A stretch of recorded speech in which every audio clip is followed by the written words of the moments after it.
નમસ્કાર વિદ્યાર્થી મિત્રો, હું છું કુલોડિયા. ફરી એક વખત આપણે ગણિતના લેક્ચરમાં મળ્યા છીએ.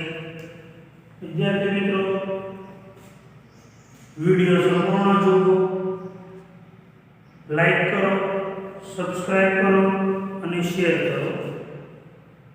જો તમને જરૂર જણાય તો કમેન્ટ પણ તમે લખી શકો. હવે આપણે વાત કરીએ આગળના દાખલાની અંદર.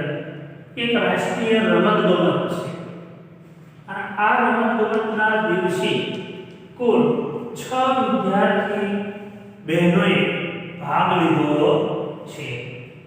તો આ ભાગ લીધેલ વિદ્યાર્થીઓના જે બહેનો છે એનું નામનું લિસ્ટ આપ્યું છે. આ બાજુ આપણને આપ્યું છે મીટર અને સેમીની અંદર તેનું માપ છે અને આ બાજુ આપણને માપ આપ્યું છે તેનું ફૂટ મીટર. જોઈએ સંધ્યા જે છે એ રાષ્ટ્રીય રમતગમતના દિવસે 3 મીટર ને 10 સેમી કૂદકો લગાવે છે, એટલે કે 3.10 મીટર કૂદે છે. લક્ષ્મી નામની જે છોકરી છે એ 3 મીટર અને 25 સેમી કૂદે છે, તો 3.25 મીટર કૂદી કહેવાય. એવી જ રીતે શૈલજા જે છે તો એ 3 મીટર 60 સેમી જમ્પ લગાવે છે, તો 3.60 મીટર કૂદી છે. કિરણ 3 મીટર અને 5 સેમી કૂદે છે, તો 3.05 મીટર તે કૂદી કહેવાય. ભૈરવી જે છે 3 મીટર ને 20 સેમી કૂદે છે, એટલે કે 3.20 મીટર કૂદે છે. નિધિ જે છે એ 3 મીટર 50 સેમી કૂદી છે, એટલે કે 3.50 મીટર. હવે તમે આનો કોષ્ટક જુઓ તો આ લાઈન તમે જુઓ તો તમને ખબર પડી જશે કે સૌથી વધારે કોણ કૂદેલું છે. તો જોઈશું કે અહીંયા 60 આવે છે, તો આ જે છે એ સૌથી વધુ કૂદે છે. કોણ છે? શૈલજા, કે પહેલો નંબર પ્રાપ્ત કરેલો છે. જ્યારે સૌથી ઓછું માપ કૂદેલું છે કોણ છે? 3.5 કોણ છે? હિરણ. એ સૌથી ઓછું કૂદેલી જોવા મળે છે. ચલો હવે આપણે એના પ્રશ્નો કંઈક આપ્યા છે. હવે પ્રશ્નોના જવાબ આપણે લખવાના છે. કોણ વિજેતા છે? આમાં હારેલું છે કે જીતેલું એવું કોઈ દર્શાવ્યું નથી, પણ હા આનો એક એવો પ્રશ્ન બને ખરો, કોણ સૌથી વધુ, બરોબર, સૌથી વધુ કોણ કૂદે છે? જો વિજેતા કેટલાય છે કે કોઈ નક્કી આપ્યું નથી, પણ હા એક પ્રશ્ન એવો છે સૌથી વધુ કોણ કૂદે છે. અને આની અંદર વિજેતા તમે જુઓ તો સૌથી વધારે કૂદેલો જે છે એ વિજેતા ગણાય. સૌથી વધુ કોણ કૂદેલું જોવા મળે છે આપણને કે ભાઈ શૈલજા જે છે એ સૌથી વધુ કૂદેલી છે, તો 3.60 મીટર કૂદે છે. તો કોણ આવશે જવાબ તેનો? શૈલજા સૌથી વધુ કૂદે છે. સૌથી વધુ કૂદે. શૈલજા જે છે એ સૌથી વધારે કૂદનાર વિજેતા છોકરી છે. બીજો પ્રશ્ન છે તે કેટલું લાંબુ કૂદી? મીટર તથા સેમીમાં લખો. શૈલજા કેટલું લાંબુ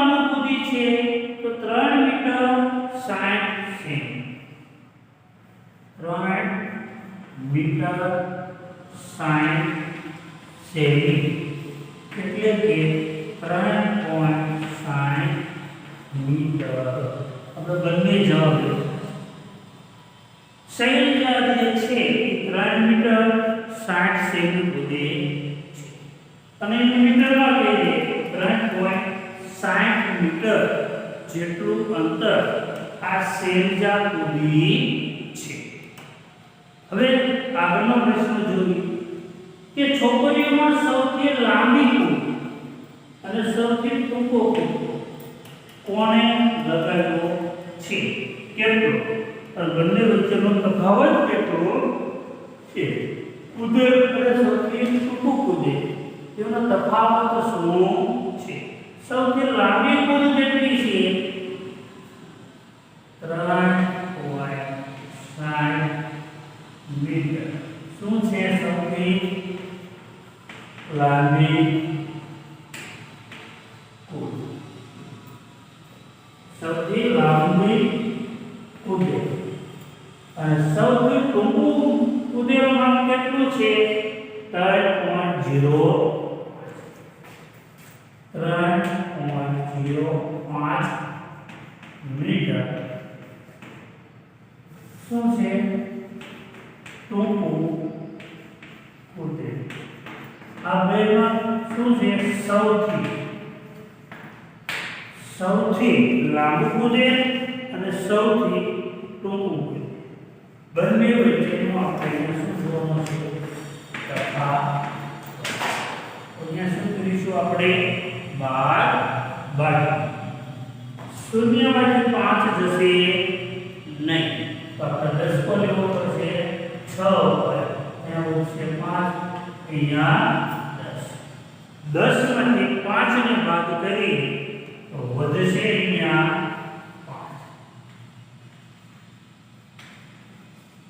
5 ના 5 માંથી 5 જાય તો 5 માંથી 0 જાય તો 5 પોઈન્ટનો પોઈન્ટ 3 માંથી 3 જાય તો 0. તો બંને વચ્ચેનો તફાવત કેટલો છે? 0.55 મીટર અથવા 55 સેમી. કેટલા? 55 સેમીનો તફાવત જોવા મળે છે. મીટર કે પેલો જવાબ, સેમી કે તો સેમી કે તો 55 સેમીનો ડિફરન્સ આવશે અને મીટર કે તો તમારે 0.55 મીટર તફાવત છે. આગળ કેવું છે કે આ જે નામ આપેલા છે લીલી, ભેદી, કિરણ અને શૈલજા, એને 4 મીટર સુધી પહોંચવું હોય તો કેટલા સેમીની જરૂર પડે? તો એ 4 મીટર કૂદી કહેવાય. તો જુઓ શૈલજા છે એ 3 મીટર 60 સેમી કૂદે છે. આપણે જોયું છે કે ભાઈ 100 સેમી થાય એટલે શું થાય? 1 મીટર થાય છે. તો એ 3 મીટર આપ્યા છે, 60 સેમી આપ્યા છે. 60 ની અંદર કેટલા સેમી ઉમેરીએ તો આપણો જવાબ 4 મીટર થાય. 60 ની અંદર કેટલા ઉમેરવા જોઈએ? તો 1 મીટર થઈ જશે પૂર્ણ 40. બરોબર. એટલે 3 મીટર 60 સેમી છે એની અંદર આપણે કેટલા ઉમેરીશું? 40 સેમી ઉમેરીએ. 40 અને 60 એ કેટલા થઈ જાય? 100 સેમી થાય એટલે કેટલા મીટર થયા કહેવાય? 1 મીટર. એટલે કે 3 મીટર આ અને 1 મીટર આ કેટલા મીટર થઈ જશે? 4 મીટર જવાબ થઈ જાય. હવે જુઓ આ બધું જોયું. 3 મીટર અને 50 સેમી કોણ? નીતિ. 3 મીટર 50 સેમી પર છે તો 4 મીટર કરવા કેટલા સેમીની જરૂર પડે? 50 ને બીજા 50 આપ્યા છે એટલે બીજા 50 ની જરૂર પડે. 50 સેમી. 50 એટલે 100 થઈ ગયા 100 આપણે 1 મીટર દીઠ 1 મીટર 3 મીટર 4 મીટર પૂર્ણ થઈ ગયા કહેવાય 3 મીટર અને 20 સેમી અહીંયા આપણને આપ્યું છે 20 માં કેટલો ઉમેરીએ તો 100 થાય 80 સેમી તો કેટલો થશે 100 અને 3 મીટર 4 મીટર જવાબ થઈ ગયો હવે તમે જો 3 મીટર 0.5 સેમી આપ્યા છે 50 સેમી નથી 0.5 સેમી છે તો 0.5 માં કેટલા ઉમેરીએ તો 100 સેમી થાય તો એનો જવાબ આવશે 95 સેમી 95 સેમી ઉમેરો તો એનો જવાબ કેટલો આવશે 100 સેમી 95 + 5 સેમી 100 સેમી એટલે 1 મીટર અને આ 3 મીટર 4 મીટર થયો તો આપણો કુલ 4 મીટરે પહોંચવા માટે આપણો જવાબ ક્યાં લખવો પડે 95 સેમી બરાબર તો હવે આપણે આગળ જોઈશું ગુણાકાર હવે આ દશાંશ સંખ્યા આપી છે આ દશાંશ સંખ્યાનો ગુણાકાર ગુણ્યા 10 સાથે અને ગુણ્યા 100 સાથે કરવાનો છે આ બધી દશાંશ સંખ્યાઓ આપી છે આ જે એનો છે ક્રમ છે 2.7 નો 10 સાથે ગુણાકાર અને 100 સાથે ગુણાકાર જો ખાલી એક 10 આપ્યા હોય તો પોઈન્ટને તમારે શું કરવાનો આ બાજુ એક ધકેલવાનો માનો કે અહીંયા 2.7 છે એટલે ફક્ત 10 વડે ગુણો તો એક પોઈન્ટ ક્યાં જશે અહીંયા છે તો પોઈન્ટ ક્યાં જશે પાછળ જો અહીંયા પોઈન્ટ છે 3.0 છે તો એ પોઈન્ટ ક્યાં જશે 0 આ બાજુ આવશે તો પોઈન્ટ આ બાજુ આવશે કારણ કે અહીંયા 10 અને 100 સંખ્યા આપી છે એટલા માટે તમે એક ગુણાકાર કરીને સમજો જોઈએ એ નંબરનો દાખલો છે જોઈએ 2.7 ગુણ્યા 10 હવે તમે જુઓ અહીંયા શૂન્ય સાથે ગુણાકાર તો શૂન્ય થાય કોઈ ગણતરી કરવાની નથી અત્યારે પહેલા આપણે 1 નો વાળો લઈએ 1 પછી શું છે પાછળ એક સંખ્યા છે એટલે મૂકીશું આપણે 0 પછી 1 નો ગુણાકાર 7 સાથે 7 એકા 7 2 એકા 2 પોઈન્ટ પછી કેટલી સંખ્યા છે એક સંખ્યા છે તો આપણે આ બાજુથી એક સંખ્યા આપણે કાઢીએ એટલે શું થશે 0 પછી આપણે અહીંયા પોઈન્ટ મૂકવો પડે તો જવાબ શું આવી ગયો 27 પોઈન્ટ 0 મૂકવાની જરૂર છે નહીં અહીંયા પોઈન્ટ 0 મૂકવાની જરૂર નહીં પછી 0 પછી 1 2 3 આવતો પોઈન્ટ પછી 1 2 3 આવતા હોય તો પોઈન્ટ મૂકવાની જરૂર પડે એવી જ રીતે તમે જુઓ 2.7 ગુણ્યા 100 શૂન્ય આપેલા છે તો ગુણાકાર કરવા માટે આપણે સિદ્ધાંતનો ઉપયોગ કરીશું તો 1 પછી કેટલી શૂન્ય છે સંખ્યા કહેવાય 1 અને 2 તો આપણે પહેલા શું કરીશું 2 શૂન્ય મૂકીશું 1 સત્તા 7 1 2 પોઈન્ટ પછી કેટલા છે એક સંખ્યા છે તો આપણે આ બાજુ એક સંખ્યા પછી આપણે શું કરીશું પોઈન્ટ કાઢીશું એક સંખ્યા પછી પોઈન્ટ એટલે કેટલા આવશે અહીંયા આવશે તો જવાબ શું આવશે 270 જવાબ આવે છે પોઈન્ટ પછી શૂન્ય મૂકવાની જરૂર છે નહીં આપણે શૂન્યની શોધ આજે વડે કરી તે નિયમ લીધો કે જે સંખ્યાની આગળ શૂન્ય મૂકો તો એને કોઈ કિંમત શકતી નથી પણ જે સંખ્યાની પાછળ તમે શૂન્ય લગાવતા જાઓ 1 ની પાછળ એક શૂન્ય લગાવો તો 10 કહેવાય છે. 10 ની પાછળ હજી એક શૂન્ય લગાવો તો 100 કહેવાય છે. 100 ની પાછળ એક બિંદુ લગાવો તો 1000 કહેવાય. તો એમ એની કિંમત અનંત થતી જશે, પણ આગળ એની કોઈ કિંમત થતી નથી. આ રીતે તમે દાખલા ગણી શકો છો અને સીધો જવાબ પણ તમે લખી શકો. જોઈએ આપણે દાખલા નંબર બી. કેટલા આપ્યા છે? 3.06. એનો કેટલા સાથે પહેલા ગુણાકાર કરશું? 10 સાથે ગુણાકાર કરીશું. તો એક ની પછી એક શૂન્ય છે તો પહેલા આપણે શું મૂકીશું? એક સંખ્યા છે એટલે શૂન્ય મૂકીશું. 1 6 6 1 0 0 1 3 3. પોઈન્ટ પછી કેટલી સંખ્યા આપણને આપી છે? 2.